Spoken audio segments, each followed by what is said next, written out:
The Welsh are calling it their finest win ever as they trample through the rose garden of English rugby, whilst the English are left to ponder how they managed to snatch defeat from the jaws of victory.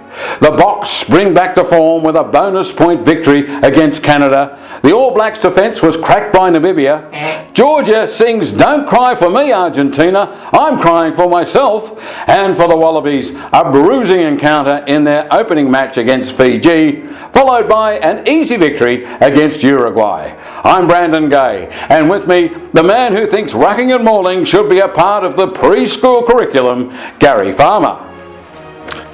Hello, Brendan. Firstly, it wasn't all that brutal in the Fiji Wallabies match, with a couple of players swapping Guernseys after the siren. What was your take on that?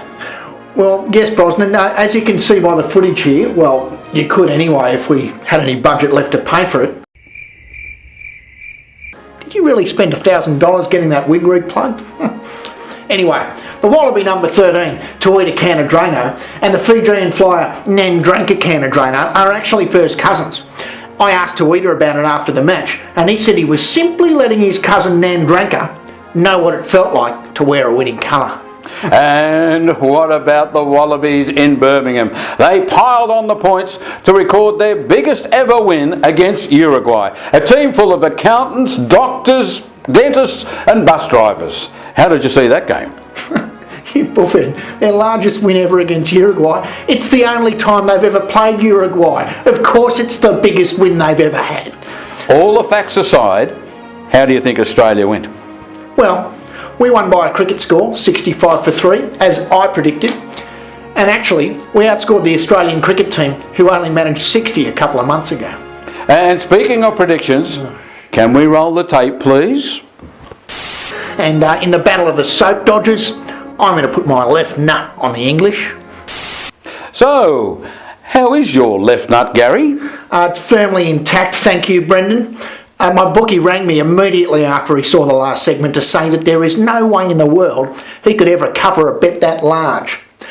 But I did lose a stodgy pub dinner to my Welsh liaison, Jonathan Rees, Williams, Llewellyn Jones, Farrell Jarvis, Williams, Davis Smith, which is a small price to pay really to see the English joke. And sad news for Springbok captain Jean de Villiers, retiring at the age of 34 after breaking his jaw during his courageous win at 46-6 victory over Samoa. Yes, well, rugby's loss is cricket's gain, as de Villiers can now concentrate on being the great wicket-keeper batsman that he is. I think you'll find, Gary, they're different people. What would you know? So, predictions please, Gary. England versus Wallabies at Twickenham. Well, it's going to be a really close match, I'd say, Brosnan. But we're going to have to get down and dirty in the rucks and mauls, hit it up hard in the middle, spin the ball out wide and score some tries in the corner. But my bet is on the Wallabies by a whisker. So, what are you going to bet this time? Something significantly smaller, Gordon, like your left nut. You may be right.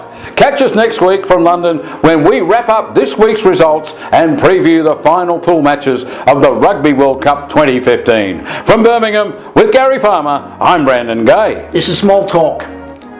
This doesn't look anything like Birmingham. Yes, it does. Make sure your wig's on straight next time. $1,000 my arse.